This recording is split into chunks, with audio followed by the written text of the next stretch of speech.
Hadirin, di antara keberkahan yang Allah berikan pada kita, sekaligus dengan keberkahan itu Allah mendesain untuk memberikan kemudahan bagi kita menjalani kehidupan di dunia, dan juga memberikan kelancaran untuk menjalankan sebagai fungsi khalifah dan ibadallah di muka bumi ini.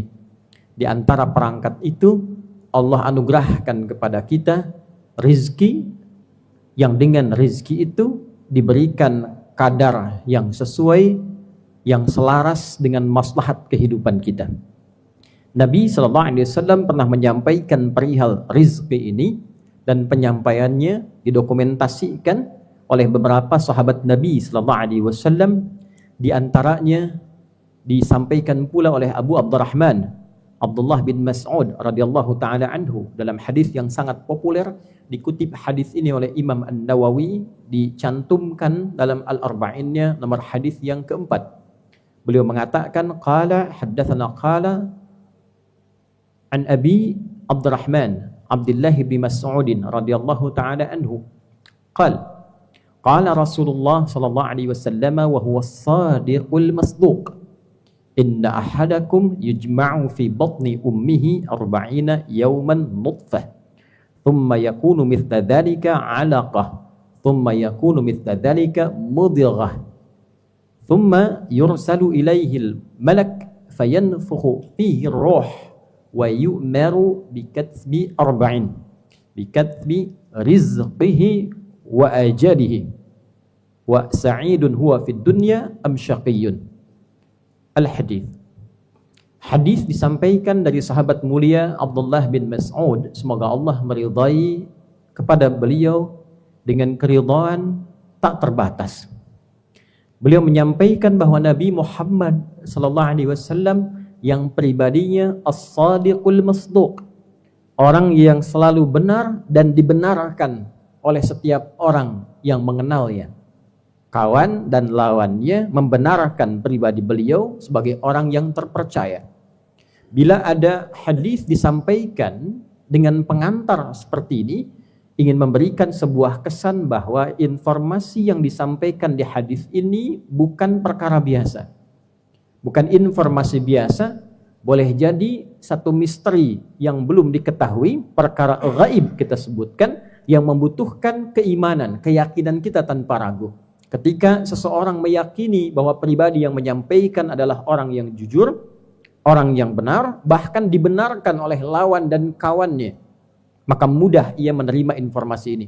Sekaligus memberikan kesan yang kuat pada kita, orang-orang yang menjadi musuh Nabi saja membenarkan perkataan Nabi. Mereka melawan Nabi hanya karena iri dengan kondisinya, tapi membenarkan bahwa Nabi itu orang benar, orang jujur, dan perkataannya itu benar. Maka bagaimana kita dengan umatnya yang mengaku status kita adalah umat Rasulullah SAW? Jadi bila orang yang tidak suka dengan Nabi pun membenarkan Nabi, maka sudah sepantasnya bagi kita umat Nabi meyakini informasi yang akan disampaikan dalam hadis ini. Sungguh setiap kalian, kata Nabi, tercipta dalam rahim ibundanya, dibentuk 40 hari pertama, berbentuk pertemuan antara spermatozoa dengan ovum. Kemudian 40 hari kedua berbentuk zigot yang mulai menempel di dinding rahim. 40 hari ketiga berbentuk mudghah, sudah mulai ada bentuknya, usia 4 bulan. Maka dalam usia 4 bulan ini Allah perintahkan pada satu malaikat untuk meniupkan roh dengan izin Allah Subhanahu wa taala. Jadi usia 4 bulan sudah ada roh yang melekat. Kemudian diperintahkan menetapkan 4 hal. Satu, rizkinya. Ini terkait dengan topik kita. Beriringan dengan rizki ada ajalnya. Yang ketiga, terkait sistem kehidupan, kebahagiaan yang diraih. Atau yang keempat juga, kegelisahan, kesedihan, kesulitan yang dialami. Apakah bahagia atau nestapa? Dibuat sistem. Yang dengan sistem ini diterangkan kepada kita. Jika ingin bahagia, demikian jalurnya. Jika ingin nestapa, demikian jalurnya. Hadirin, yang 3 kita simpan, yang 1 kita urai sesuai dengan topik khutbah kita kali ini. Jadi ketika seseorang sudah ditiupkan roh tercipta 4 bulan dalam kandungan ibundanya, Allah sudah memerintahkan kepada malaikat untuk menuliskan kuota rizkinya. Ditetapkan beriringan dengan ajalnya. Jadi konsepnya tidak ada manusia yang hidup yang tidak memiliki rizki, tidak ada. Ketika roh ditiupkan, ajal ditetapkan. Ajal itu kuota kehidupannya. Apakah 60 tahun, apakah di bawah itu, ataukah di atas itu. Durasi kita hidup disebut dengan ajal. Bila tiba ajalnya, maka kembali kita kepada Allah. Walikulli ummatin ajal. Fa idza jaa ajaluhum la yastakhiruna sa'atan wa la yastaqdimun. Setiap manusia itu memiliki kuota hidup, durasi kehidupan. Bila sudah tiba ajalnya, pas waktunya tiba, maka tidak bisa dimajukan, tak bisa pula dimundurkan. Dia kembali kepada Allah Subhanahu wa taala. Untuk memudahkan aktivitas hidup sesuai dengan ajal ini, demi membawa kemakmuran di bumi sebagai khalifatullah, demi meningkatkan ibadah sebagai ibadur rahman, maka diberikanlah oleh Allah kelengkapan yang memudahkan misi ini, yaitu bikatbi rizqihi, diberikan kuota rizkinya. Dirahasiakan kuantitas kuota ini, jumlah rizkinya ini, agar bisa menstimulus ia dalam membangun kehidupan yang kuat dan kokoh. Maka dibentuklah kemudian rizki ini dengan 3 tampilan. Ada 3 jenis rizki yang kemudian Allah tampilkan untuk mendukung kehidupan kita di muka bumi ini. Dan dengan 3 inilah kemudian dijadikan diri kita kuat, potensi kita meningkat, dan dengan peningkatan potensi dan nilai itu, kita lebih mudah menjalankan misi sebagai khalifatullah dan ibadullah di muka bumi ini. Hadirin, yang pertama, ada yang disebut dengan rizki pokok, rizki standar, yang semua makhluk ketika hidup mendapati itu. Kita temukan misalnya di surat Hud, surah ke-11 di ayat yang ke-6 itu. Wa ma min dabbatin fil ardi illa 'ala Allahi rizquha wa ya'lamu mustaqarraha wa mustawda'aha. Sungguh jangankan manusia, hewan melata pun, yang merayap pun, itu telah Allah berikan rizki standarnya. Allah yang menyimpannya, Allah yang mengungkapnya. Dan sudah dituliskan rizki standar ini dalam kitab yang mulia, kitab yang nyata, kitabim mubin. Hadirin, oksigen ini rizki standar. Tidak perlu kita cari uang untuk menghirup oksigen, kecuali dalam kondisi nanti yang khusus pada aspek yang kedua. Rizki standar, berkehidupan, mendapatkan ketentraman, mendapatkan kenyamanan. Sistem diberlakukan kepada kehidupan hewan misalnya. Bagaimana burung terbang, berangkat, kemudian pulang bisa mendapatkan rizkinya.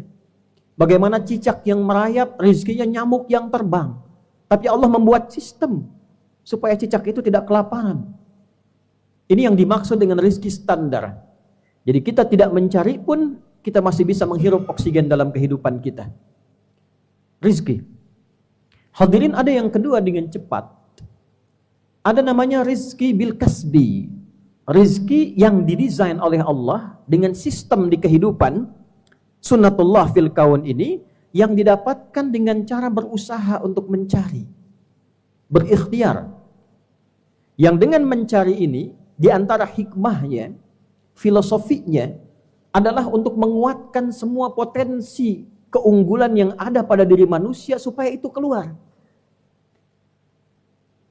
Kita mau makan, tidak mungkin tiba-tiba kita berpikir ingin makan, makanan ada dengan sendirinya, mustahil. Terbayang ayam, daging ayam langsung ada, mustahil.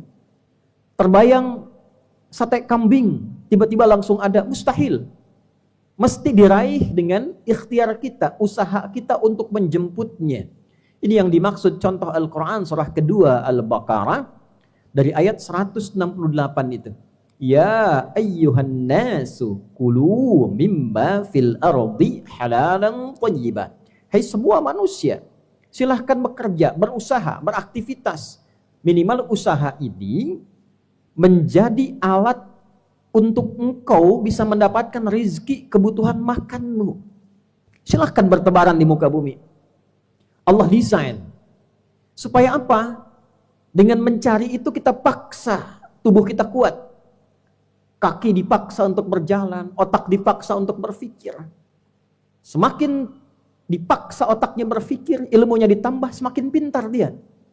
Semakin pintar, rezekinya semakin mudah ditemukan. Maka ada yang bekerja dengan mengandalkan fisiknya saja. Tapi kalau fisiknya tak kuat, mustahil mendapatkan rezekinya. Ada yang bekerja dengan menambah ilmunya. Dia sekolah, lulus SMP, SMA, masuk kuliah. Dia belajar. Untuk apa? Sebagian mengatakan supaya dapat pekerjaan. Untuk apa pekerjaan itu? Supaya mendapat rezeki. Jadi Allah desain bagian yang kedua ini. Ada rezeki yang diupayakan kita mendapatinya dengan cara mencarinya. Dengan cara bekerja. Apa hikmah dibalik tuntutan bekerja ini? Padahal mudah bagi Allah ketika kita minta, mungkin diberikan. Apa tujuan dari ini semua? Sekali lagi, untuk melatih semua instrumen di tubuh kita, alat-alat organ tubuh kita, baik secara fisik pun demikian intelektual, supaya keluar semua potensi keunggulan manusia itu, dan menjadi lebih berkualitas, lebih baik dibandingkan sebelum dia mengaktifkan kemampuan itu semua. Maka hadirin, ketika ayatnya berkata, ya ayyuhan nas, hei semua manusia, maka hukumnya berlaku universal, general, umum. Tidak mengenal iman di sini. Semakin pandai bekerja, rajin bekerja, giat bekerja, semakin mudah mendapatkan rezeki. Jadi pada rezeki yang kedua ini, Anda jangan bertanya begini, kenapa dia non-muslim tapi kaya? Kenapa dia tidak sholat, tidak beriman, tapi dia mudah makannya? Coba lihat, bagaimana etos kerjanya, disiplinnya, semangatnya. Dia tidak beriman tapi memaksa dirinya mengaktifkan sistem untuk menjemput rezeki yang kedua ini. Allah desain siapa yang giat, dia dapat. Siapa yang rajin, dia dapati. Siapa yang semangat, dia dapat. Maka jika ingin mendapatkan rezeki yang kedua itu, apapun bentuknya, mesti semangat. Rezeki itu umum. Semua yang bisa mendukung kita nyaman dalam berkehidupan itu rezeki. Jangan digambarkan uang saja, makanan saja. Ilmu itu rezeki. Jadi kalau para siswa, para murid, penuntut ilmu, serius belajarnya, rajin belajarnya, giat belajarnya, dapat ilmunya, dapat rezekinya. Pun demikian, anak itu rezeki. Kalau orang tua serius merawat anaknya, sungguh-sungguh merawat anak, maka mendapatkan rezeki yang terbaik dari anak-anaknya. Orang tua juga rezeki. Kalau anak serius merawat orang tuanya, berbakti pada orang tuanya, ridha Allah diturunkan lewat ridha orang tuanya, turun rezeki. Meringankan hidup, mempermudah pekerjaan, itulah rezeki. Tapi semua itu konsepnya ditempuh dengan kesungguhan. Ingin dapat, serius. Ingin meraih, sungguh-sungguh. Baik itu pekerjaan yang sifatnya melahirkan materi, makanan, kedudukan, ataupun yang imateri, yang tidak kelihatan langsung, tak disentuh. Kebahagiaan, pengetahuan, kedamaian, serius, sungguh-sungguh. Yang ketiga hadirin, ada rezeki yang ketiga yang diberikan berupa anugerah spesial dari Allah. Dalam bentuk keberkahan yang diakibatkan karena kuatnya tingkat spiritual yang dimiliki. Dekatnya hubungan dengan Allah subhanahu wa ta'ala. Kedekatan hubungan itu digambarkan dalam bahasa Al-Quran dengan takwa namanya. Semakin meningkat takwanya, semakin dekat rezekinya. Dan melampaui batas yang kedua. Klasifikasi rezeki yang dicari bil kasbi, dengan usaha standar. Karena dia mendekat kepada Allah dan Allah tanpa batas, maka diberikan rezeki melewati batasan-batasan biasa.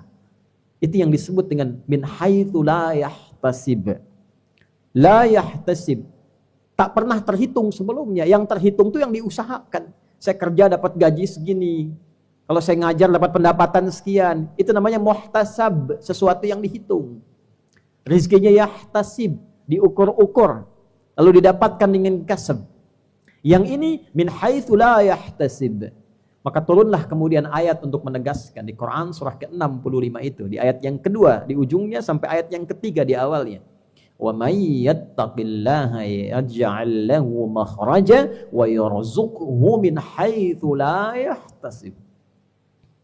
Dan siapapun yang mampu meningkatkan ketakwaannya kepada Allah, takwanya dia tingkatkan. Maka diberikan kemudahan dalam hidupnya, persoalannya diringankan. Yaj'al lahu makhraja, ringan hidupnya. Wa yarzuqhu min haitsu la yahtasib. Bahkan rizkinya pun Allah berikan dari sisi yang tidak dia duga. Rizki pertama dia dapatkan bernafas juga. Menjalani kehidupan normal, kakinya berjalan, matanya melihat, itu kan rizki. Standar diberikan.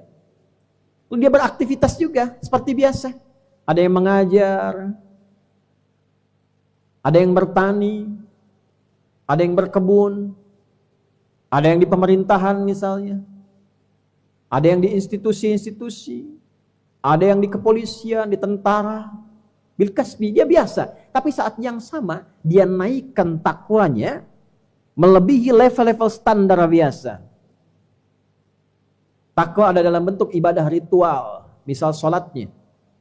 Dzalikal kitabu la raiba fihi hudal lil muttaqin. Siapa muttaqin di sini orang takwa? Ayat 3-nya, alladzina yu'minuna bil ghaib. Dia selalu yakin dengan Allah. Wa yuqimunas shalah, dia tingkatkan salatnya. Dia tunaikan salat dengan baik dan benar, dia tingkatkan. Orang cukup dengan fardu, dia tingkatkan sunnah. Orang kerjakan sunnah siang hari, dia bangun malam hari. Wa mimma razaqnahum yunfiqun. Dia senang juga bersosial. Sosial menambah rezeki. Dia niatkan untuk mendapatkan ridha Allah. Begitu Allah ridha, diberikan min haitsu la yahtasib. Kata para ulama di sini, rezeki yang terbaik yang dia pilih. Bukan cuma rezeki biasa. Kalau sumbernya tak bagus, tak dia bagi. Sumbernya bagus, dia bagi. Dan dia membagi dengan pembagian yang terbaik. Walaupun tidak harus banyak, tapi dia siapkan. Punya makanan mungkin dia bagi 2. Punya kurma 2, dia bagi 1-1. Bekal ke sekolah, anak-anak diajarkan. Bawa bekal dibagi dengan teman. Itu Allah berikan rezeki tambahan. Min ladunhu ilma, diberikan tambahan pengetahuan. Konsep ini harus dipahami oleh kita umat Islam. Demikian berbagi pada orang tua, memberikan perhatian, menambah rezeki. Allah berikan min haitsu la yahtasib. Walladzina yu'minuna bima unzila ilaik, rajin baca Al-Qur'an, tambah menghafal, nanti rezeki datang. Betapa banyak anak-anak diberangkatkan haji, umrah, dapat hadiah karena hafalan Qur'annya. Padahal dia belum mampu mencari rezeki yang standar, yang kedua, bil kasbi. Tapi ada orang tua yang bahkan nabung untuk haji, puluhan tahun, hajinya karena anaknya, karena ketakwaan yang dibangun di dalamnya. Oleh karena itu orang tua yang menginvestasikan anaknya bersekolah, cari sekolah yang mendekatkan dia dengan Allah. Ketika anak dari kecil kenal Allah, Allah turunkan kelebihan, kemewahan, keistimewaan rezeki yang tidak ditemukan pada level 1 dan level 2. Ini yang kemudian dicontohkan di Al-Quran, rezeki yang diberikan pada Maryam, Sayyidah Maryam alaihassalam. Diberikan kelengkapannya, kenikmatannya, kekhususannya, sampai pamannya mengonfirmasi, ya Maryamu anna laki hadha. Qalat, perhatikan kalimatnya, huwa min indillah, innallaha yarzuqu man yasha' bighairi hisab. Paman, ini anugerah khusus dari Allah, spesial. Allah akan memberi pada siapapun tanpa batasan. Bagi siapa yang dikehendaki. Maksud ayat ini, jadilah kita seperti yang dikehendaki itu. Kalau ingin rezeki tanpa batasan. Bagaimana Maryam didik anak-anak perempuan Anda? Bagaimana Maryam mendekat kepada Allah? Bagaimana ibadahnya, ketakwaannya, dan seterusnya. Untuk yang pria banyak sekali contohnya. Dari mulai orang biasa, Imran misalnya, ayahnya Maryam, Luqman misalnya, atau masuk ke level Nabi misalnya, ada Nabi Yahya alaihissalam, dan Nabi-Nabi yang lainnya. Puncaknya ikuti apa yang dituntunkan Rasulullah, Nabi kita mulia, Nabi Muhammad sallallahu alaihi wasallam. Maka hadirin, jika hari ini tidak sedikit orang mengeluh tentang rizki, tidak sedikit orang merenungkan tentang rizki, kaitan dengan dunia, ada yang merasa kesulitan, ada yang merasa tekanan dan sebagainya. Maka coba dicek dulu, yang mana di antara rezeki yang sedang dikeluhkan ini. Yang pertama, dicek. Mungkin kita kurang mensyukuri organ tubuh kita, digunakan pada perangkat yang salah, dengan cara yang salah. Oleh karena itu rezeki standar pun sulit mendapatinya. Alih-alih dipakai taat, tubuh dipakai maksiat. Mulai tidak nyaman, nafas tidak enak. Dipakai maksiat, untuk mendapatkan yang standar pun terasa nggak nikmat. Tidur itu nikmat, karena banyak maksiat, dunia berlebihan, jadi nggak nikmat. Atau rezeki yang kedua, nyari kemana-mana susah, ini susah, itu susah. Coba dicek, dievaluasi strateginya, mitigasinya. Kalau dengan itu belum, mungkin Allah menginginkan kita mendapatkan rezeki yang ketiga. Allah menginginkan kita lebih dekat dengan Allah Subhanahu wa ta'ala. Mungkin selama ini jauh, ngajinya jarang, sholatnya sering ditinggal. Ingat Allah kalau sedang sulit saja, sudah dimudahkan lupa lagi, ditahan oleh Allah dulu rezeki yang keduanya. Jangan dapatkan lewat itu. Engkau naik kelas dulu pada rezeki yang ketiga. Ayo dekati aku dulu, hijrah dulu, dekati Allah dulu. Nah, ketika ditinggalkan rezeki yang kedua, mendekati Allah, konsekuensinya hal-hal yang tidak baik akan hilang. Kebiasaan akan berubah. Karena kita sedang membentuk pribadi, mendekati Allah dan naik tingkat ke level yang lebih tinggi. Maka jika itu menjadi pilihan, jangan mengeluh. Lakukan semua apa yang kita kerjakan sesuai tujuan kita. Yaitu kerjakan karena Allah Subhanahu wa ta'ala. Karena syarat rezeki yang ketiga pun melekat iman dan takwa di dalamnya. Bukan dunia. Jadi kalau ingin dapat rezeki yang ketiga, tapi ngejarnya dunia, tidak akan dapat. Saya tahajud hanya untuk pintar. Saya nambah baca Quran supaya lulus ujian. Saya sedekah supaya kerjaannya mudah, proyeknya dapat. Sedekah-sedekah saja. Dan biarkan takdir Allah mengantarkan kita pada yang terbaik yang akan kita dapatkan. Salat tahajud saja lillah. Kerjakan tahajud, silahkan mau doa apapun, tapi tahajudnya lakukan dengan niat kita mendapatkan ridha Allah Subhanahu wa ta'ala. Itu kata kuncinya. Seringkali ingin mendapatkan rezeki yang ketiga, tapi dunia masih di bawah-bawah. Ini yang harus diperbaiki. Salah sepenuhnya? Tidak. Tapi aturan yang terkait dengan rezeki yang ketiga, tidak boleh kita langgar. Jadi mulai hari ini, kalau ingin mendekati Allah, lakukan semua karena Allah. Pamrih hilangkan, bersihkan, menghilangkan pamrih, agar semua tertuju pada Allah, disebut ikhlas namanya. Maka turunlah Quran surah Al-Ikhlas. Qul huwallahu ahad, Allahus samad. Hanya bergantung pada Allah saja, semua untuk Allah saja, dan biarkan Allah menggerakkan sistem kehidupan yang telah Allah tetapkan, yang mengantarkan kita pada kebaikan yang kita dambakan. Semoga dengan pengingat di Jumat ini, kita semakin yakin dengan kekuasaan Allah, semakin bertawakal kepadanya, tetap semangat dalam menjalani ikhtiar, dihadapkan pada keadaan apapun, tunjukkan bahwa kita hamba yang terbaik, yang bisa mengatasi solusi. Jika penyebabnya maksiat, tinggalkan maksiatnya. Jika maksiatnya kolektif dilakukan oleh segelintir orang, doakan minimal mereka.